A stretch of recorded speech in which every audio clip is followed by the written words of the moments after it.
ಖಲಿಸ್ತಾನಿ ಭಯೋತ್ಪಾದಕ ಹರ್ದೀಪ್ ಸಿಂಗ್ ನಿಜ್ಜರ್ ಹತ್ಯೆಯ ವಿಡಿಯೋ ತುಣುಕುಗಳು ಕೆನಡಾದ ಗುರುದ್ವಾರದ ಹೊರಗೆ ಶಸ್ತ್ರಸಜ್ಜಿತ ವ್ಯಕ್ತಿಗಳು ಗುಂಡಿಕ್ಕಿ ಕೊಂದ 9 ತಿಂಗಳ ನಂತರ ಹೊರಬಂದಿದೆ ಎಂದು ಸಿಬಿಸಿ ನ್ಯೂಸ್ ವರದಿ ಮಾಡಿದೆ.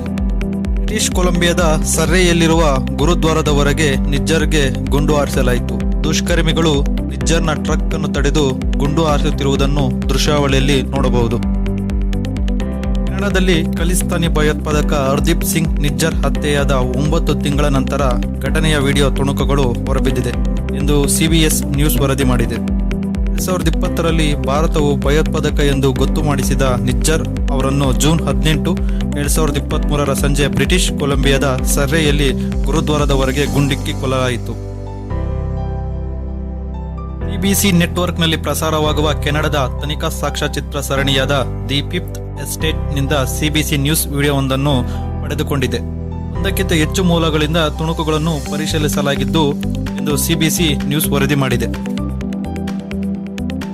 ನಿಜ್ಜರ್ ತನ್ನ ಬೂದು ಬಣ್ಣದ ಡಾಜ್ ರಾಮ್ ಪಿಕಪ್ ಟ್ರಕ್ನಲ್ಲಿ ಗುರುದ್ವಾರದ ಪಾರ್ಕಿಂಗ್ ಸ್ಥಳದಿಂದ ಹೊರಡುವುದನ್ನು ಗಮನಿಸಿದ ಮುಸುಕುದಾರಿಗಳು ಅವನನ್ನು ಹಿಂಬಾಲಿಸುತ್ತಾ ಪಕ್ಕದ ರಸ್ತೆಯಲ್ಲಿ ಬಿಳಿ ಕಾರಿನೊಂದಿಗೆ ನಿಜ್ಜನರ ಮುಂದೆ ಬಂದು ಅವನ ಟ್ರಕ್ ಅನ್ನು ತಡೆಯುತ್ತದೆ. ನಂತರ ಇಬ್ಬರು ವ್ಯಕ್ತಿಗಳು ಟ್ರಕ್ಗೆ ಓಡೋಗಿ ನಿಜ್ಜನರ್ಗೆ ಗುಂಡು ಹಾರಿಸಿ ಬಿಳಿ ಟೊಯೋಟಾ ಕ್ಯಾಮಿಯಲ್ನಲ್ಲಿ ಸ್ಥಳದಿಂದ ಪಲಾಯನ ಮಾಡುತ್ತಾರೆ.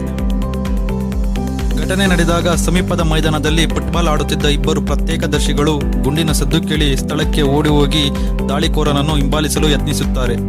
ಸಾಕ್ಷಿಗಳಲ್ಲಿ ಒಬ್ಬರಾದ ಭೂಪಿಂದರ್ ಸಿಂಗ್ ಸಿದ್ದು ಅವರು ಫಿಫ್ತ್ ಎಸ್ಟೇಟ್ಗೆ ಇಬ್ಬರು ಹುಡುಗರು ಓಡುತ್ತಿರುವುದನ್ನು ನೋಡಿದರು ಎಂದು ಹೇಳಿದರು.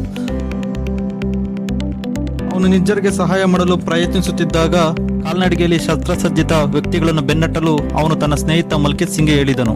ಅವರು ನಿಜ್ಜರ್ ಅವರ ಎದೆಯನ್ನು ಒತ್ತಲು ಪ್ರಯತ್ನಿಸುತ್ತಿದ್ದರು ಮತ್ತು ಅವನು ಉಸಿರಾಡುತ್ತಿದ್ದನೋ ಇಲ್ಲೋ ಎಂದು ನೋಡಲು ಅವನನ್ನು ಹಲ್ಲಾಡಿಸುತ್ತಿದ್ದರು.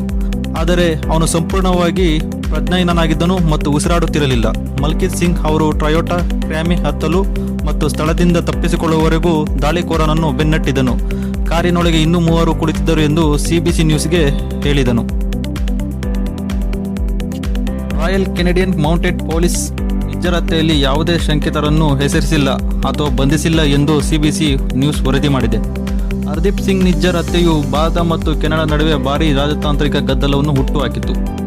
ಕೆನಡಾದ ಪ್ರಧಾನಿ ಜಸ್ಟಿನ್ ಟ್ರೂಡೋ ಕಳೆದ ವರ್ಷ ಸೆಪ್ಟೆಂಬರ್ನಲ್ಲಿ ಭಾರತವು ಘಟನೆಯಲ್ಲಿ ಭಾಗಿಯಾಗಿದೆ ಎಂದು ಆರೋಪಿಸಿದ ನಂತರ ಕೆನಡಾದ ನೆಲದಲ್ಲಿ ನಿಜ್ಜರ್ ಹತ್ಯೆಯಲ್ಲಿ ಭಾರತ ಸರ್ಕಾರದ ಏಜೆಂಟರು ಭಾಗಿಯಾಗಿದ್ದಾರೆ ಎಂದು ಟ್ರೂಡೋ ಹೇಳಿದ್ದಾರೆ.